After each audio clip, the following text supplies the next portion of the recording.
we came to talk about the result, and the result was that Pirates have lost. Dana, you're too happy for this.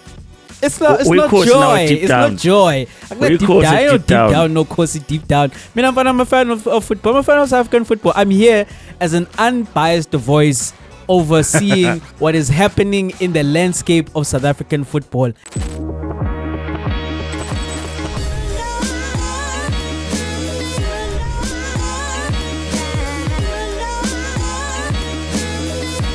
Kosi aliphela mandla. But maybe qeda wakhe amandla, Chuck. How are you doing after the Nedbank Cup triumph by Kaizer Chiefs over the bitter rivals that are Orlando Pirates? I don't think we've ever come from a cup final in the last however many 3 seasons where Pirates were playing, and we came to talk about the result, and the result was that Pirates have lost. Dana, you're too happy for this. It's not joy. It's not joy. I'm not deep down. No, course deep down. I'm a fan of football. I'm a fan of South African football. I'm here as an unbiased voice overseeing what is happening in the landscape of South African football and reporting on it, talking about it. Not how you asked that question. It sounded like you're a bit too happy that Chiefs won, but how are you doing after the events in Durban over the weekend? I'm alright, man. I'm alright. Let's get this out the way, right? I said to you, there's a feeling at by the end of the season, I want to get the CAF, that's gone, or the league, that's gone, or the Nedbank Cup. I've got none of those things. So yeah, it's a reality, but we move on. So it's done. It's done and dusted. The noise will continue until the end of the season. We'll just live with it.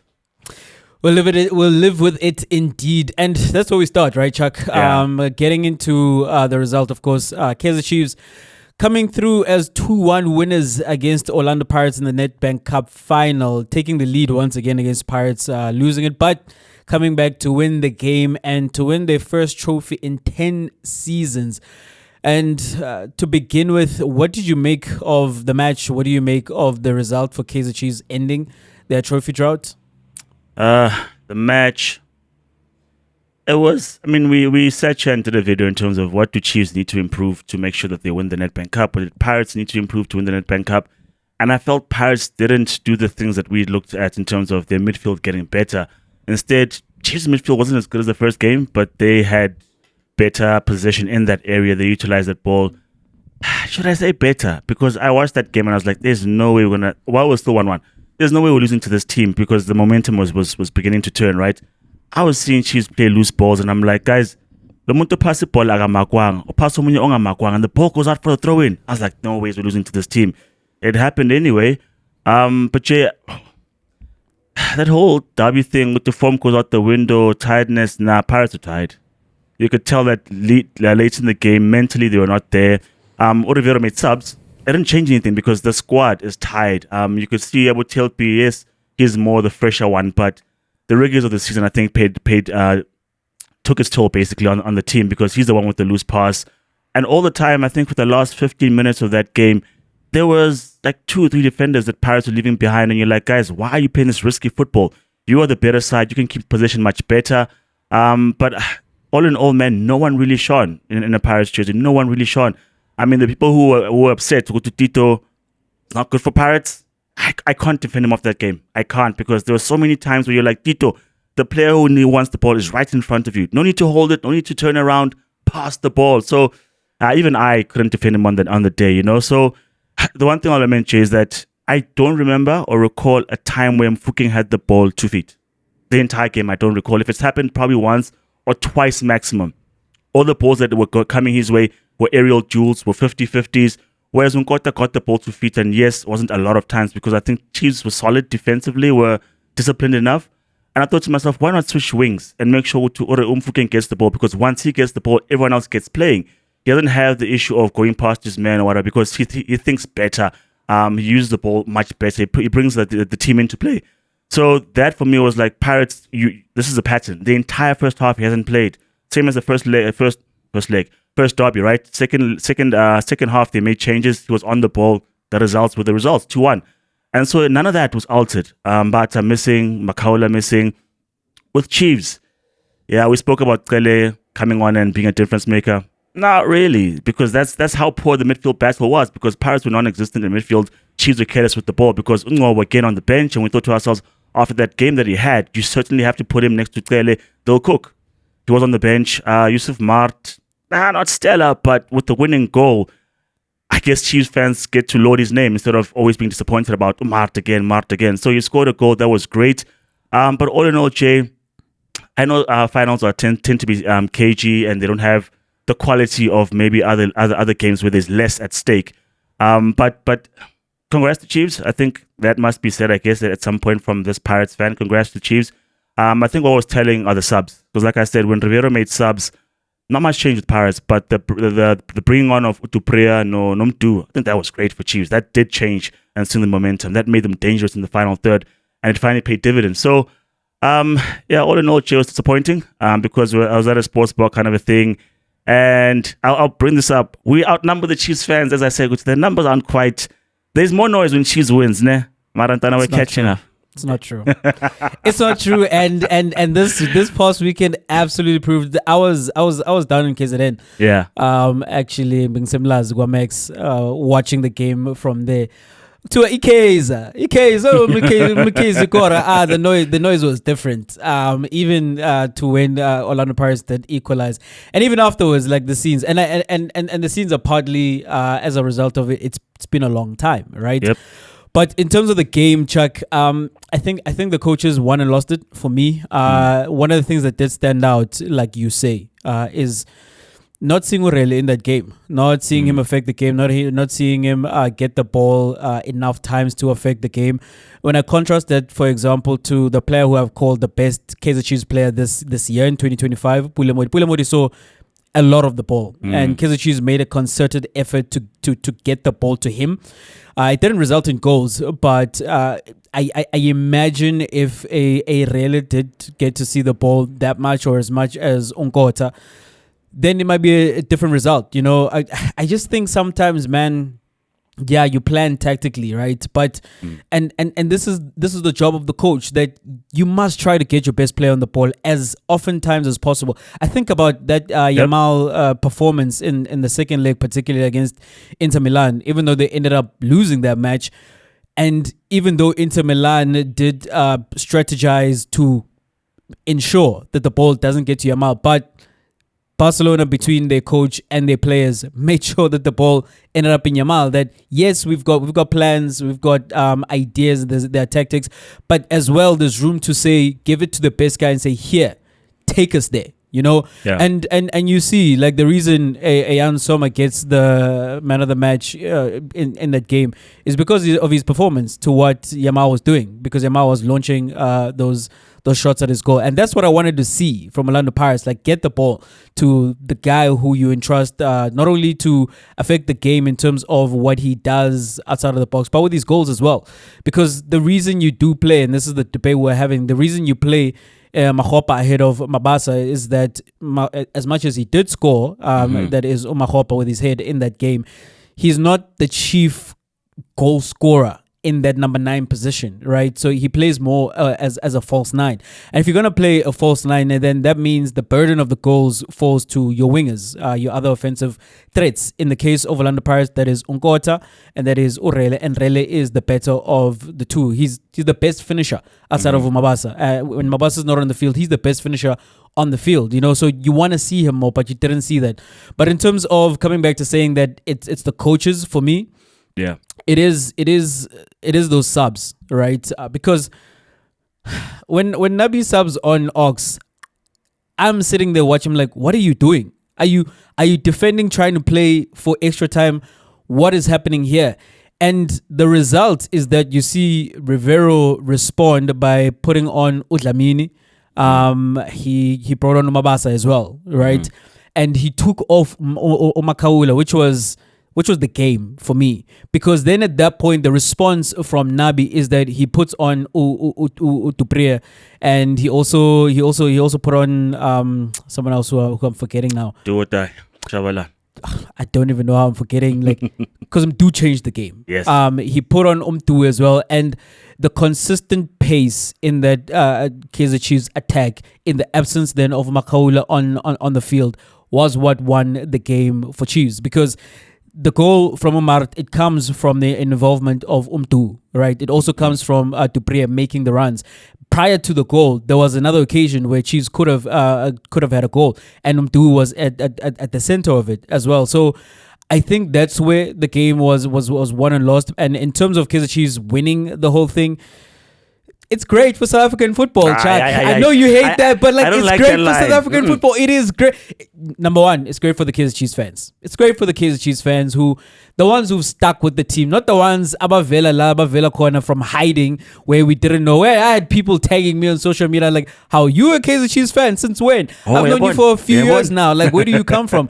But the ones who've been there, riding and dying with Kaizer Chiefs in this period of the drought, it's brilliant to see like joy come to football fans. Like where I was, like I saw like two grown men hugging, jumping up and down. I saw people like shedding tears, Chuck, and I get that, because football means that much to every fan base. Not that Kaizer Chiefs fan base is more special than other fan bases, but with them being Kaizer Chiefs, with them being the Cup Kings, the most successful team in South African football history, and having the drought, and then finally winning in a derby in that final. It was beautiful scenes, and what we saw on social media as well, like everywhere around the country, it was spectacular. It was special. And I'll tell you where I knew what team Paris will lose the game. I was with the fan, right? Like I said to you, where we were at watching the game, we were outnumbered the Chiefs fans. I saw the game as 1-1, and I think Nabi had made those subs, and the tide had turned to Kaizer Chiefs' favor. And that guy kept seeing defensive mistakes, error after error. And he stands up and he says, "F Pirates, man." I'm like, my man, what amongst the enemy? We're going to win, relax. And after they scored, he was like, yeah, and I was like, yeah, but maybe you saw it. But the other point, Jay, where the game was lost, if we're being honest, penalty. Was it a penalty? I didn't see that. Then there's the Miguel clothesline. That should have been a red card. Then there's Duba standing on Makaula and then pulling down Umbogazi by the collar of the jersey. No red card in either one of those incidents. A free penalty. I mean, it sounds like sour grapes, right? But if we're honest, if any of those things, because Gaten is there celebrating the Nedbank Cup, and you're like, where's the VAR? Where's the VAR where we can actually slow down and look at these things, because the referee is making errors.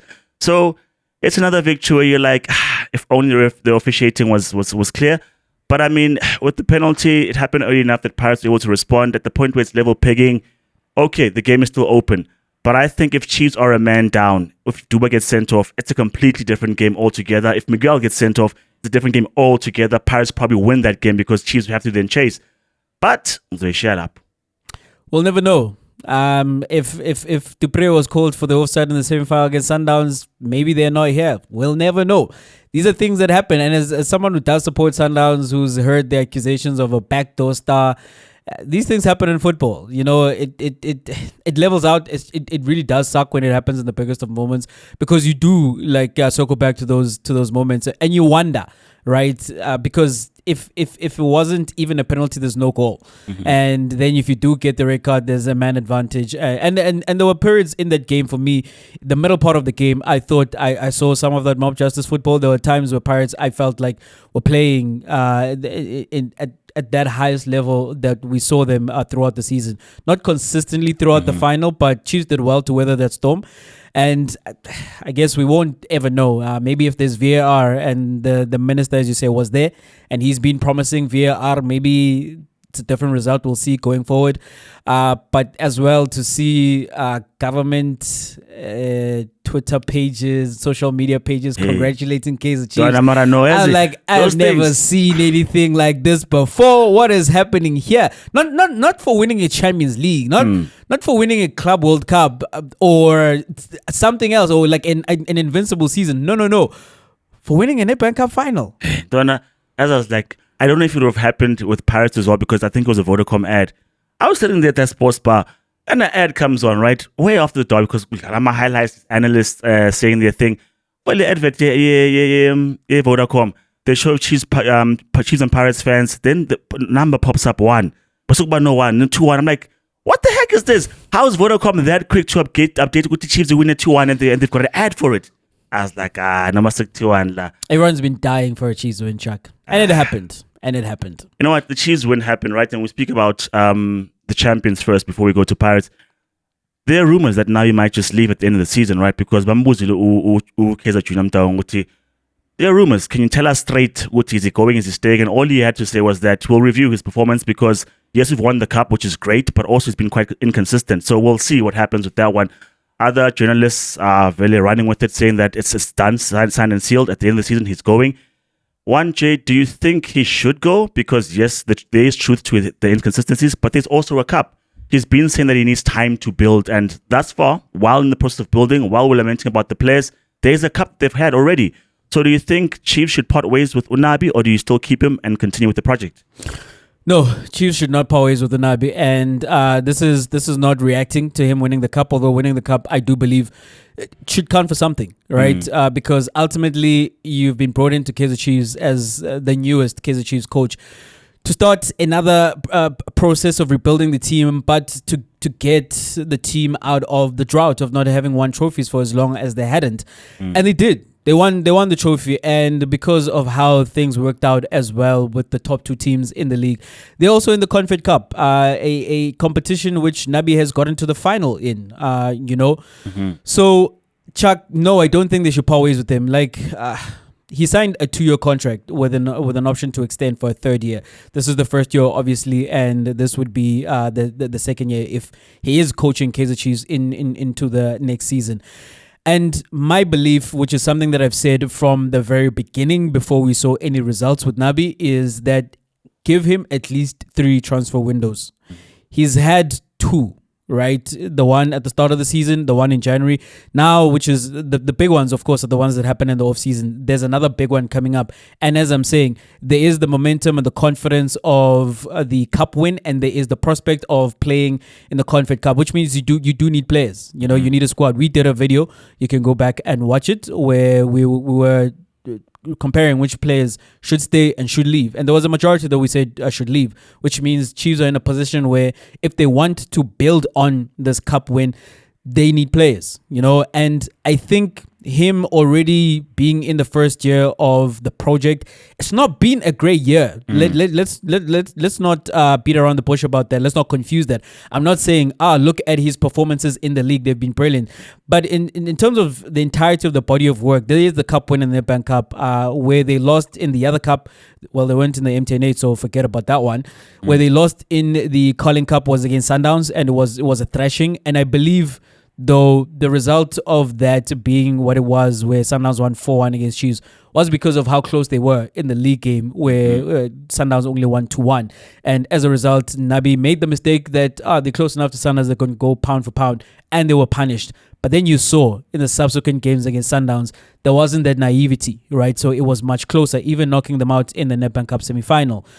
So where we are, Chuck, is that there's a team that has won a cup final, breaking that 10-year drought.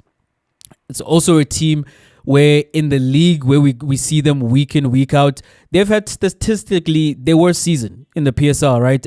But it's very similar to last season. So it's very hard to make a compelling argument on that basis. But the thing is, I'm very much in the mode or of the mindset that commit to the rebuild until it is untenable to do so. And for me, you start off with a marker, right? That if everything goes well, you give him the 3 years, right? But if in between it's terrible, similar to what we see at United, that you change a coach and then the league position becomes worse, then you revisit the situation, which is what is happening with Nabi. That if he was top 4 or 5 in the league, we wouldn't be having the conversation. But they find themselves again still trying to win their last 2 games to get into the top 8, and trying to avoid the absolute worst season in the PSL era. And this is under the new coach. But for me, give him this transfer window. Let him play out until December. In December, or ahead of the January transfer window, where are Kaizer Chiefs at that point? If they're still where they are right now in the league, then part ways with him. Then you call it at the halfway mark that, okay, there's been enough evidence to suggest that this is not going anywhere whatsoever. But if you find yourself in a situation whereby you do have the players, there's progress that's been made in the Confed and participation in the other local cups, then you see it out to the end. But you can't just keep chopping and changing, and especially after you've won a cup for the first time in a decade. Yeah. Come on, man. I mean, if we compare with Arsenal, right? You were a fan of Arteta and how he did his things quite early in terms of, hey, Aubameyang, thank you, but goodbye. Lacazette, Ozil, thank you, but goodbye. Kolasinac, Abu Cedric, all those guys were phased out or they were shown the door. I didn't win things immediately. Okay, fine, then I haven't won things. But my point is they Not became... according to Arteta, Chuck, he's won the Community Shield. Actually, right? But you started to see a different identity and you started to see a different team under Arteta because it took a while to get all those faces out, right? Because Aubameyang wasn't out the door first season. I think it was out once. Arteta had seen things, who's the issue, who's the problem, who should I build with, who shouldn't stay. And as a result, Arsenal have become better. On the flip side as well, coming back to South Africa, Rulani had the same thing, right? Where he was phasing out the old players and reintroducing the new players. But what was good about Sundowns is that they had a winning culture, and so they continued winning while phasing out and changing things. So when we come to Nabi J, they were losing all the time. So even if he had those windows, he still had to phase out that whole thing of Wuti, these guys aren't good enough, these guys are low on confidence, these guys don't quite make the cut. They're PSL great, but not really for Chiefs because you need big personalities. And some players have stepped up. And I think in the process of building that up, Jay, because with Chiefs, inconsistency is the word, right? Because there are times where they play good football, but the last 23 minutes of the game, they're nowhere to be seen. And so the teams come back on them, teams can score again, and they equalize, and maybe they even lose that game that is Chiefs. So I think those are the things that he's trying to fix. Number two, Jay, I think he himself is a big personality. He's someone who feels that he belongs in the job. Unlike Abu Kevin Johnson, unlike Uzwan, who I think, yes, he's a strong character, but I think he was not necessarily ready to step up to Chiefs. I think he's someone that when you look at, even through this season, you're like, okay, this guy is taking it on the chin. Some losses, this is my fault, you know? And Chiefs fans who have been patient with him tend to understand because that's a character that they've come to look at and trust. Because think about it, Jay, when they lost last season, everyone was saying, where is Nabi? You said you're going to get Nabi. And finally that he's here. You don't want to then derail that job. So for me, Jay, I think definitely keep Nabi. I think, one, you've got a cup, as you've listed as well, Jay, which you've got a cup. This is new. Like for the past 10 years, this is new. And number two, you've built, if I could say, I don't want to say a culture of winning, but they've tasted success. And you want to build with the characters in this team who've then since won. The other thing I think that has been in his way, because yes, not every team has an ideal season. I blinked once and I saw Castillo make a decent tackle. And I was like, Castillo, he's back. I think if Castillo was there for the majority of the season, it looks a bit different in terms of how Nabi wants to play, because there's a style that Nabi wants to introduce to Kaizer Chiefs, but because of personnel and injuries, he hasn't been able to do that. So stick with him and see what does his football actually look like when he's got his players. And then you can make a judgment, because without having seen it fully, without having really seen its ceilings or its potential, he's won a cup. So it can get better. There's no guarantees, but it can get better versus just chopping and changing. Because I think, Jay, if you want to have an experiment, you must have a control first, right? The control is keeping him for two seasons and then seeing what will Nabi do? What is Nabi about? Because what you saw him do at Yanga, you want him to replicate at Chiefs. Because if you don't do that, then what was he there for? Because if you change again, then it's a new identity, new manager, new players, and you want continuity. So for me, Jay, the long and short of it is that Nabi must stay. Nabi must get the budget to buy the players. And then if he fails, it's definitive. You've had time behind the seats, and you haven't done well, then you can go. But the cup for me, Jay, is the silver lining in terms of things can and maybe they will turn around. It should buy him time. It should buy him time. And I mean, Chiefs' performance in the league is indefensible. Because comparatively, like they've got as good a team as any of the other teams who are number 3, 4, and 5. You know, so they should have done better. Nabi should have done better, and there are no excuses where that is concerned. But again, it's not as if he's like Chiefs were flying high last season, and the idea is that this is the guy, right? This is the guy that you wanted initially, didn't go get because maybe his demands were too much, and you went in a different direction. You regretted that, and this is the guy that the fans wanted, and the fans at the moment, who are a very strong voice where Kaizer Chiefs and their coaching hires are concerned, they're not asking for this guy to leave. Not in this moment. Like, you've got a window to try find stability, which is something Chiefs haven't had. So, and it might blow up in your face that, okay, this is actually who this coach is in in this job, and you could have just parted ways with him at the end of the 24-25 season. But give it a chance. Give it a chance to utterly fail, because in that sense, you're also giving it a chance to succeed. I was there when Sundowns fans were pelting Pitso Mosimane in his first season, and look what happened. Sometimes you do need to be more patient where these things are concerned. Hey, Chuck, on the other side, the losers. You're a bit too happy with this result. No, I take that back. Orlando Pirates, who of course are parting ways with their coach, having announced it earlier in the season. And warning, be warned: do not announce departures of coaches and start down the path of last dance, because especially if you're still in 3 other competitions, having won one and you're chasing a quadruple. We saw what happened with Klopp. Now we've seen what's happened with Jose Riveiro. But Jose Riveiro, Chuck, is said to be taking charge of his last match against Golden Arrows in the league and is going to be allowed to leave early. This was a decision taken prior to the Nedbank Cup final, but the chairman, Evan Koza, said that they held off on the announcement until afterwards because he has signed. We are led to believe he's signed with another team, and we're led to believe also that team is Al Ahly, who of course parted ways with their coach after the Champions League semi-final defeat to Sundowns. So Jose Riveiro will not be seeing out the season with Orlando Pirates. Do you think that is a better end to what has been a successful stint by Jose Riveiro at Orlando Pirates? Yeah, man, as the team, the coaches that we've had success with, like Naukro Lohambe, abruptly, because we thought he was going to extend, and then he was like, no, we had a talk with management. I wanted this, they wanted that, so I decided to leave.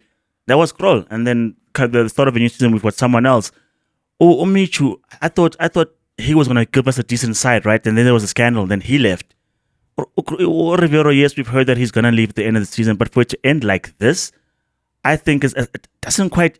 I mean, we sat here saying what he's had a connection with the fans. They sing his name, Riveiro. We've said there's something special about Escotine and the feeling of Pirates and the connection between club and fans, manager and fans.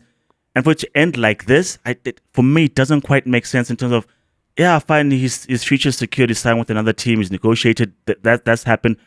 Fine, I get that. But in terms of then finally leaving gracefully, if I could put it that way, because if you think about it, Jay, like the last dance thing, some people have said it's going to galvanize Paris, they're going to push one more time to make sure when the manager leaves, they've got either a star or there's a Nedbank Cup trophy or something, to then say bid him farewell. Some say it might be a distraction. I don't know if it's proven to be either one of those things. It's definitely not galvanizing because no Nedbank Cup, league is probably gone. I don't know if it's been a distraction. But when you look at how then it's ended with this, with the manager, after Golden Arrows, you're Hamba. For me, it doesn't quite fit the narrative of how the season has played out because the fans, like I keep saying, have been behind him all the way. We've been seeing his name post. I mean, we were at the stadium, dog. I remember the guy who said the girls want to leave, but Minang Patiki. He said, I want to sing Riveiro at the end of the match. Yeah. And then for him to just leave like that, it doesn't quite match up with me. I get that football, sometimes these things happen. That's why when we were discussing Dabayabo trend to be a traitor, I'm like, football's a dirty business. When he then finally says he wants to leave, because things like this tend to happen. And for me, for the history we've built together, for Bobby says he's built his CV, let's take that narrative. He's built his CV, he's won things, we've won things as a result of him being there. It can't end like this. It's like going out on a whimper. Let us say goodbye and thank you. It might be said that we haven't won anything beyond the MTN8 this season, but let us say goodbye and thank you in the best way possible, seeing out the last game of the season, because why are Manny Pacquiao? We know he's going. We've made peace with that, but fans have been holding up placards for weeks to go to, don't go, stay. And he goes now on the eve of the season being finished. Yeah, for me, Che doesn't quite. Nah, man, I don't like the way he's gone out. Chuck, it's ending on a whimper because it ended on a whimper, right?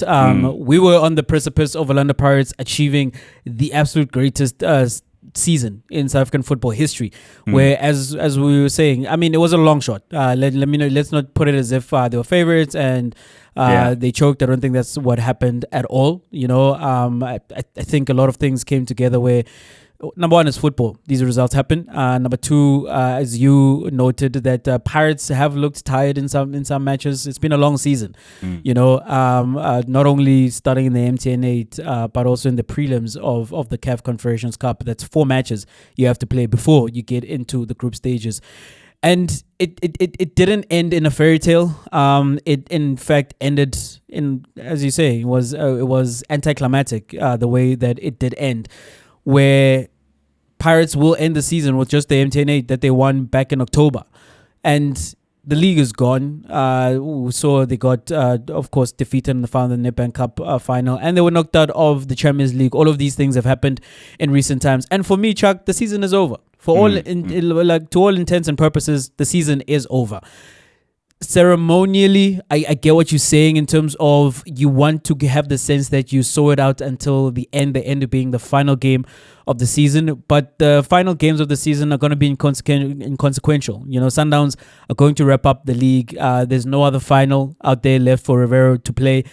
And also, I think just on a practical side of things, if indeed the reports are to be believed that he's going to coach Al Ahly are going to be playing the Club World Cup. And the same way we hear the discussions that Liverpool might want a fee to let go of Trent early so that he can join up with Real Madrid. Real Madrid want him to be present for the Club World Cup. I think that's the same thing that's happening here. And what then is happening is a gentleman's handshake between Riveiro and the chairman. I don't think this is Riveiro abandoning the team or Angsena Ndaba kind of a situation. I just think Jake, practically, can I come in and say it does sound like that? I know. You know why, Jay? Because I know it sounds like that. I don't think that's what it is, though. Sundowns need one more point to win the league. That's fine. We know they are going to get it, right? But that's you having checked out before we have. I know that Sundowns probably going to win the league, but everyone says there's a slight chance we hold on to that. It's not realistic. But for you to then say goodbye means that you've considered that fact before we have as the fans, or we have as the team. Because have you not considered the title to Sundowns? As we're sitting here ahead of the game between... Mathematically, it's not done, is what I'm saying. I know it's not going to come to Pirates. It's not going to come to Pirates. The world would go black for like 3 days if Sundowns don't convert, because they just need just 1 point, right? But what I'm saying is that mathematically the race is still on. Yes, for all intents and purposes, it's over. But for you to check out before we have, that I don't get. Because if Sundowns had lost their 2 games, what's the agreement then? I'm staying. That's what I have an issue with. Okay, we don't know. Let's fight. We don't know. That's the thing. We don't know, right? And because the announcement came after a cup loss and ahead of what will probably be a coronation for Sundowns, quote unquote, losing the league as well. Like if Pirates win that cup final, are we hearing the same message? And do the fans feel differently, or do they feel the same, or do we sit here and you are saying that okay, it's a good wrap up, even though he won't be there for the rest of the league? And we don't know. There's no way of knowing. Unfortunately, the situation is such that, man, after a loss, then we're piling on with these bad news that, oh, he's not going to be here until the very, very end. And he's conceded. It's a time to no mas, but he's no mas the league and to the fans. But I feel like the announcement of his departure early on has given an opportunity for the fans and everybody who is emotionally invested in Orlando Pirates, within the team, outside the team, to say goodbye. He himself, when he's been in post-match interviews, has spoken about how he's emotional at Orlando, and when he's asked questions like, I don't want to get emotional, and you hear the saying of the fans. It's been a long and drawn out goodbye. It's sad in how it's ended because of the results. But I think where the coach is concerned, I think the journey has come to an end, Chuck. I do think it's ended. And on the note it's ended in, yes, it does leave maybe a slightly bitter taste in the mouth. I think though with time, you and other Pirates fans will be able to look back and say, well, he gave us everything, and he gave us a lot. And I think as well, as why I'm saying, between the chairman and the coach, it's okay, I've taken up a new job, and there's the opportunity to start early, can never be released early, and yes, you owe us nothing, quote unquote. And from him to the fans as well, he's already announced. It didn't come like a thief in the night, this announcement. This one in particular, yes, catches all of us a bit off guard, but we know that he's been leaving. It's just been a matter of time, and I think that time has been expedited by the fact that essentially there's nothing left to play for. Yeah, I mean, exits, right? If we go to Spain, Carlo Ancelotti has confirmed that he's going to be head coach of Brazil, the Brazilian national team, because he's parting ways with Real Madrid, Los Blancos, right? And there hasn't been much fanfare or noise or controversy about him leaving, and maybe it's because Xavi Alonso seems to be on the way to replacing him. Do you think, Jay, him as the manager and him at his time with Real Madrid has been underrated? Because yes, he's earned the nickname Don Carlo. We've seen the cigarettes, we've seen the Champions Leagues. But the fact that this manager who's built this team where they've won the league, they've won the Champions League, is leaving and there's not much noise, does that mean he's underrated? This is a sad end, right? It's a sad end from the point of view, and I'm a Real Madrid fan, and my feeling is I've been wanting Carlo Ancelotti out of Real Madrid, right? And which is a strange thing. Like if I'm then trying to take an unbiased view of it, because he has brought success. He brought La Decima and then came back after being away from Real Madrid and won Champions League once again and won the league. So he has been successful at Real Madrid. But I think, Chuck, even as the most ardent of Real Madrid fans, when you do recall those Champions League triumphs and then this season, how this season has gone, and I'll come back to this season with the triumphs, there's a feeling that he was leaning so much on the players, on the individual talent, and it delivered. So you look at the results and you might want to argue, so what's the problem? I think the problem comes where you can't consistently rely on that when the other minds on the other sidelines in the biggest of moments with the biggest teams are figuring you out, and they are coming with solid game plans, and you can't respond to that, and you keep saying to the players, go do it, go produce something special. You can do that on a run, but you can't do that consistently. And the thing is, he has won at Real Madrid, and the thing with Carlo Ancelotti and his legacy is that he's a great coach of great players, that he manages the personalities, he manages the dressing room much more than you can say that he's like the most brilliant mind. He's not Arrigo Sacchi, he's not Pep Guardiola, he's not in that mold, but he's able from that 2000s AC Milan team and all those great names to this Real Madrid team. He's the guy when you've got the names, and he's able to galvanize them and they go win something. But it's not something you can build on for an extended period of time. So I do think somewhat maybe he has become underrated because he has won. I mean, he's the most winningest Champions League manager of all time, but rarely does he get into the conversation of greatest manager of all time, But when I come to this season, Chuck, 4 Clásicos, 4 losses, 16 goals conceded. Yeah. That's just embarrassing. That's embarrassing, and he never had an answer. And I know very few teams have had an answer for Barcelona and Hansi Flick this season. Even Inter Milan going through to the final of the Champions League had to take it to 7-6. Aren't there defensive injuries that caused it to be like that? Because there are players who've been out for a long time. Do you not give him some grace? Defensive injuries be damned, Chuck. Lose 2-1, lose 2-0. Like they also like scored, you're constantly conceding 4 and 5. Yes, they score. Like 4-3. Meaning they've got the same issues as Barcelona, who don't really necessarily, even if Barcelona are happy, Chuck, to win 4-3. They're happy to give you 3 goals because against the Real Madrid, they know they'll score 4 and they'll score 5 if needs be. Actually, and the thing is, the coach has nothing to offer, having seen them 3 times previously before, and they've not changed up anything, like much, if anything, and still you are just giving yourselves up to be spanked like that. It's time. It's time, and it's not a get him out of here, like picket signs. But I do think the relationship has run its course, and it is time for Real Madrid to get somebody who's going to come in, maybe with more solid plans and blueprint in terms of what we know we're going to see with Real Madrid. And if indeed it is Xabi Alonso, it's going to be interesting. A 3-man defense. What a time. Sorry. It will be interesting because Xabi Alonso's team, like when he went invincible, his team kept coming back because his team kept conceding. So I don't know. I'm not saying Real Madrid were like that, but in the season that they won the Champions League and they came back on Chelsea, came back on City, that's what it looked like the majority of the time. Granted, this hasn't looked like that this season. They've been a bit more solid. They finally then considered the race to the Bundesliga race to Bayern Munich in a stand. They played better football. But yeah, I wonder about Real Madrid and what they are and who Ancelotti is, because Real Madrid will keep signing the stars. That's why they want Endrick as early as possible so that he can bloom and blossom. And they'll sign Vinicius and Rodrigo as early as they can, while also grabbing a Jude Bellingham and a Trent in their prime, because they're a team of Galacticos. Do the Galacticos fare well when you put heavy tactics on them? Because the one thing I'll say is, right, Pep, one of the best minds, but sometimes Pep is a stumbling block to his team winning, because you're like, okay, Man City against Chelsea should be straightforward. Then he does things that he shouldn't be doing, because leave the players to play.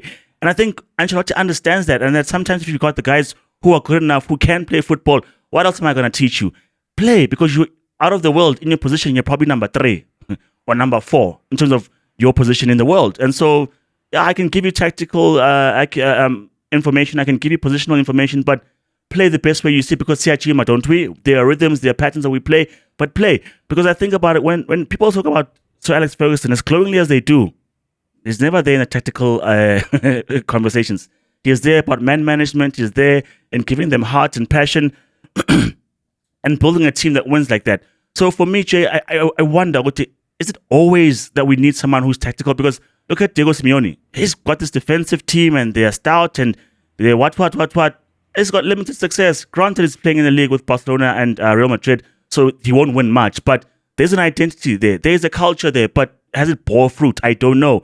And there are players, there are managers who are Zobis, from Brighton to Marseille. They're great, but at the same time, do they give you something? Because at the end of the day, as supporters, we want teams that win. And if Ancelotti goes to Real Madrid and continues the trend of winning, I don't know. I think he's definitely underrated in the fact that you're fine with him going, Jay. Yeah, I know Real Madrid hasn't gone through droughts like Kaizer Chiefs have, or like a Man United or Arsenal have. And so sooner or later, someone with some CV, with some name will win something. That's fine. But are you not taking this period for granted, maybe? Because how many better names are there? Yes, Xabi Alonso is coming, I get it, but what's beyond that? Because you want some stability as well. So what Barcelona had with Pep Guardiola, they had and they were happy to have for as long as possible. Just go to Pep, want to take a break. And what they have now with Hansi Flick, I'm sure they want to hold on for as long as possible. What they had with Enrique, they want to hold on for as long as possible. So I don't know, Jay, because he was winning. That's what I'm saying. He was winning. And so, can you blame him? That's just who he is, but he wins things. Don't you want to win things? It was completely outmaneuvered by Arteta in the Champions League. And as I'm saying, it keeps losing the same way to Barcelona. And, that leave the game before the game leaves you, or leave the dance floor before the music stops. I think it's there, Chuck. It's not to downplay anything that he has done, which is why I also echo that perhaps it's become underrated, Mm-hmm. But the great thing about Real Madrid is Real Madrid will continue Real Madriding, regardless of who is in charge. I just think as well, with where Real Madrid find themselves now and in the next phase, they did need new blood, and they needed somebody who's going to dictate in terms of where the ship is going to be steered. Because if I think about as successful a season, and what a season Mbappe has had, his first go around in the Real Madrid shirt, I still think there are teething problems with him and Vinicius, because Mbappe still does much prefer coming from that left-hand side. Then there's the questions of this season, what has happened with Rodrigo? Like, how do you reinvigorate him, or do you part ways with him? And in which case, what do you do on that right-hand side? What's your solution there? And then you have Luka Modric, who's maybe going to leave at the end of the season, but he's definitely not as influential as he's been. What is the solution there? Is it Arda Güler? Are you turning in a different direction? There's the matter of a Fede Valverde, who, when Real Madrid is successful and they're winning a Champions League and is giving you a cross from the right-hand side for Vinny to finish, you've got no qualms about him playing right back. But there's no way a player, you and I were having a conversation a few seasons ago, that is this maybe the best player in the world right now in form, or is he a top 3 player? And this is when he is his absolute dynamic self coming from the middle of the park, that he should be playing as a right back. He should be playing as a midfielder. And then that's a rejig that you have to figure out. You're probably building out the defensive line as well. And that is also something that you figure out. So there's things to figure out with this Real Madrid team, and winning does smooth over some cracks, you know. And I think though it's the thing that sometimes you might be seeing a team like Manchester City where after the treble, they probably should have gone into a rebuild, but they still have just enough juice to win a league title. But it's just enough juice. Whereas you probably should have pulled the trigger in terms of making contingency plans before it all blows up. And I think you go another season with Ancelotti. I think that's what you would have seen, Chuck. That it would have absolutely blown up. And now you are in the middle of the season plotting that who you're going to get to come, quote unquote, fix the mess. So I think where it has run its course, and both sides will benefit from going in the different directions and to usher in the Xabi Alonso era at Real Madrid. My final word on this one, Jay, would say it's interesting then that it goes to Brazil, because they've been a sleeping giant in terms of the talent that they've had and the law of the Brazilian nation, that's the guy they want. If indeed what you think is happening with Ancelotti, can he then show up on the international stage and make Brazil a better team? Only time will tell. Only time will tell. I don't think the Seleção have actually ever been coached by a foreign coach. I know definitely they've never won a World Cup with a foreign coach, so this is going to be interesting indeed. Chuck, a man who is also leaving, but leaving the scene altogether of Test cricket following his retirement from T20 cricket at the end of the T20 World Cup last year, is Virat Kohli, who also follows in the footsteps of Rohit Sharma.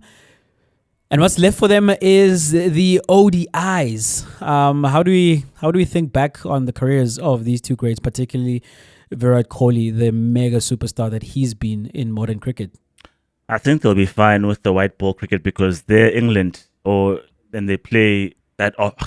They're India, and just like England and Australia, they play enough cricket that maybe it's viable in terms of representing your country well enough. But the arena which they leave, Jay, specifically focusing on Virat Kohli, right? What a marvel to watch, Jay. What a reliable cricketer. What a consistent cricketer. What a star of the game. Because, man, there was a MS Dhoni, and this was basically the second coming of Sachin Tendulkar in terms of law and expectation, and also then, leading the team. Because I think he's second to none, easily in terms of the most famous cricketer in the world, as far as the people who, as a one person who's backed by the crowds all the time. And I think he hasn't done much wrong in terms of disappointing his fans, because he then marries a famous girl, and he's the darling of India, Jay. He's playing cricket, he's doing all these things that make the Indian nation proud. But in terms of talent, in terms of leadership, Jay, he looked to me when I look at him on the field that he's a ruthless leader. He wants the standards to be raised all the time because he's the one who sets the standards. Because in the field, you see him fielding very well. You see him picking the best. He's part of picking the best sides. They just put Bumrahs and the Ashdeep. Ashdeep. Then there's the Kuldeep as well. These names is Ning. But the size that he's built, the size that he's led to success, hence they won the T20 as well, and they're winning World Cups, is because Kohli has been at the center. Win or lose, he's at the center of it. He takes the losses on the chin, and he's a guy you want to stand behind. Not only then as a leadership, but as a batsman, one of the all-time greats. His average speaks for itself. The number of centuries, half centuries, the volume of runs, the captain's knocks that he keeps playing for India. Because in most cases, Jay, when people are playing in South Africa and the pitch is unplayable, who's there with the highest score? Chances are it's Virat Kohli more often than not. When you need a second innings to try reeling a mammoth score for your team to get back in it, who's there? It's Virat Kohli in most cases more often than not. So he's been a blistering run scorer. He's been an anchor for the team. He's been one who's the superstar in terms of when India want to press the pedal and go quicker. He's the guy who's still there. So it's just a shame what IPL hasn't had as much success as he's done with the Indian team and just the law of Virat Kohli. But I think with where they are, there's still a chance. But what a fantastic cricketer, Jay. He's friends with AB and he keeps saying that AB is great. But when I stand back, if I'm completely unbiased, maybe the more talented is AB, but the one who's just pure class and has been delivering consistently. And unlike AB, India still have him for as long as he's played for them, right? Virat Kohli has been amazing, Jay. And it's a shame to see him leave white ball cricket because with white ball cricket, as you keep saying, Jay, actually, that's the truth, right? I just don't like it that much anymore. It is the purest form of cricket where you're tested. Yeah? Red ball cricket. Sorry, thank you. Red ball cricket.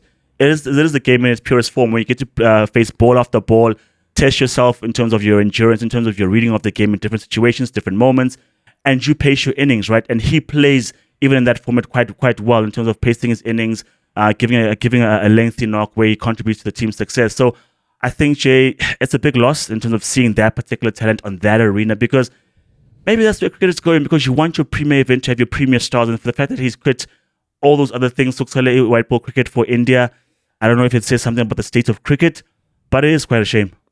So Virat Kohli is now essentially a one-day international player in terms of the international scene, which basically means he's retired from cricket, because this is not the 2000s, where there are so many bilateral series. Remember when teams would play like 7-game ODI series, or you have like a tri nations situation where it's 3 teams. I remember very, very often in Australia when South Africa were down there, it'd be another team, and you are like playing to get into the final. Even those days are long gone. Where the days where you have guys playing 300 ODIs, those days are long gone. So if ODI cricket, in my opinion, is maybe not my opinions, that's what back this up, the least played of the 3 different formats, that means Virat Kohli basically is retired from cricket, because he's retired from the format that has played the most, T20, and now he's retired from Test cricket. And where India are concerned, along with England and Australia, that is still a format of the game they still play quite a lot. And he has been a superstar of note. He's in the mold of Sachin Tendulkar. There's not been anything on that level, maybe other than MS Dhoni. Of course, it is the Indians, because cricket is a religion over there. But even more than Dhoni, the Indians, and as a result, the world of cricket, they love their batting superstars. And I actually remember seeing Virat Kohli for the first time in that 19 World Cup, and he was playing against. The reason I was paying attention to the 19 Cricket World Cup at that time, other than the fact that we just love sport over here to our front, those are my age mates. And you had, what's Parnell? Parnell was just doing wonders in the World Cup, along with Team Saudi as well, actually, in the particular World Cup. And the Indian captain was Virat Kohli, and he was a superstar, and to see him go on to fulfill his potential and to just be this global icon has been something to behold. And his great success has come in the white ball cricket. What he's done in chases, especially his low, as if there's a total and Virat Kohli is out there, there's a chance, because that's the greatest closer and the greatest chaser we've seen. But we are particularly talking about his time in Test cricket. I think it was time to call time on his career in Test cricket, because it's not gone well the last few years. When he was very much in the pomp of being part of that big 4 with Smith, as well as Joe Root of England, Smith of Australia, and the New Zealand captain. His name is not coming to me now, but I remember his name. And they were going head to head. Their records were pretty similar. You had Smith averaging 60 and being called the best batsman since Bradman, and you had as well Joe Root and what he has then continued to do. But where Kohli is concerned, he's gone the other direction. His average has fallen precipitously from like mid-50s down to mid-40s. And when he did score that 30th century against Australia last year, it was the first time in a very long time in just international cricket, not just in Test cricket, that he had scored a century. He'd gone a very long time where it was lean returns, especially in Test match cricket. And in Test match cricket, he just caught the heebie-jeebies in terms of his technique, and he just could never figure it out. He did that one time for that innings, as I'm saying, to score his 30th century, but it wasn't yielding the kind of results that his talent demanded. And when I see a Joe Root, who's probably going to end up breaking Sachin Tendulkar's record in terms of the most runs scored in Test match history, and you have a Kohli who didn't even reach 10,000 runs, it feels as if at the end it was not in Test cricket, the potential wasn't fulfilled as it was supposed to be. So I think before it even got worse, it was time to call it in Test match cricket. But that does not take away from the absolute superstar that Virat Kohli has been, not only for Indian cricket but for world cricket. We've been speaking about a lot of goodbyes, Jay. Coaches leaving, others potentially leaving. Sachin, Virat Kohli definitely leaving. There's a man who's making a comeback after many years on the sidelines. He figured, you know what, let me give it one more crack. And surprise, surprise, Manny Pacquiao is donning the gloves yet again. I love Pacquiao, but I didn't see this one coming, Jay. And I don't know if I want to see it coming. But he's coming back to fight Barrios for the WBC belt. For the belt. That's why boxing is boxing, right, Jay? One, Jay, do you want to see it? And two, with his name and the reputation that he's built, the legacy that he's built, the legend that he's built, does he deserve to be able to walk back in and fight for the belt like he's done now? The answer to all of your questions is no. All of them, no. There's nothing that is positive about the return of Pacquiao to the ring. I don't want to see it. It shouldn't be happening. It shouldn't be happening the way it is. First of all, he's fighting Barrios for the title. The man who beat Pacquiao, the last time we saw Pacquiao in the ring in a unanimous decision. And the last time we saw him in the ring, he had taken 25 months off from the ring. Now he's taken 4 years off. So you are looking essentially at a man who has fought just once in 6 years. And then, Chuck, to the matter of he just walks it back into boxing. Yes, he's Pacquiao, right? Yeah. And historically, he has been great. He's been one of the absolute greats, the only fighter to hold belts in 4 different decades. A special fighter in his absolute pomp, and his career stands there as one of the absolute greatest. But that doesn't earn you automatic rights to just walk into a title bout when you've not been in the game for 4 years. It doesn't make sense. It's not right. I don't want to see it, but especially, Chuck, I don't want to see it because he's 46 and hasn't fought in 4 years. Yep. And I'm scared for him. I know George Foreman went and he won a title after, I think, 19 years or however many years out the ring. And he was greatly out of shape even when he did that at the age of 45 years old. But that's an anomaly. I don't think this is what we're going to see here. And more often than not, when you see older fighters back in the ring, they get hurt, and you're scared that they're going to get hurt so badly that they're not going to be able to recover from that. Eventually, even in that in that fight between Tyson and Paul, we didn't want to see that at some point. It was like, okay, this man is too slow to be in the ring, even against the guy who's not a professional fighter. So you are asking a Pacquiao, yes, former world champion, but he's going up a current world champion in his prime at the age of 46 on the side of Pacquiao. I don't want to see it, Chuck. There's something about fighters, right? There's that age where they want to go back one more time when you're like, Mari Pelil. Or you need money. Which I think is the reason at this point in time, right? Because, the guys who were putting up the idea or who broke the news suggested his campaign, his political campaigns, and him trying to run for senator or president, because he's been heavily affiliated in the Philippines political scene. So I'm marked by inside, but maybe that's drained him and that has been beating his pockets dry, and so he wants to come one more time. I can excuse one more payday as a whole, but me, in terms of do I want to see it? Because I did see the fight against Ugas, and it wasn't great. And he himself after that said, I am not at the level that I thought I was at, so it's time to go. So if you thought that 4 years ago against the guy who's not necessarily special, yes, he had the belt, but he's not special. You want to come up against the guy who beat him? What do you look like at that point in time? So that is a worry, Jay. And I saw Jose Aldo, UFC fighter, who also had retired, came back, fought a bit, and he's then since announced his retirement. Like, I don't have it anymore. I don't know why fighters keep going back. Amanda Nunes has then teased that she wants to come back and fight one more time. Guys, it's fine. You can continue with your life unless in Funimar. And if the organization says yes, then I understand. But in terms of the boxing spectacle, in terms of who you are, because I keep making comments about Venus Williams. So I need to be fair and say with Pacquiao, nah, my man. We've seen it. We know what you look like. You're no longer that guy. And we want to watch Pacquiao when he's that guy. When he's no longer that guy, then let's watch the Haney's. Let's watch the Lomachenko's or whoever's hot out at the moment. So, yeah, in terms of health-wise as well, it's not good because you'll get the money and then you'll not be healthy, There are only a few instances where it's somewhat worked out, where Hopkins came back and fought was formerly known as the Executioner, came back known as the Alien, and he won his fight. But I don't think he fought after that again. If he did, I don't think he won that fight because there is a cutoff. There's an age limit to getting hit in the face, hit in the body consistently. Because after a while, your body doesn't do it or take it as well as it does as well as it did before. So, man.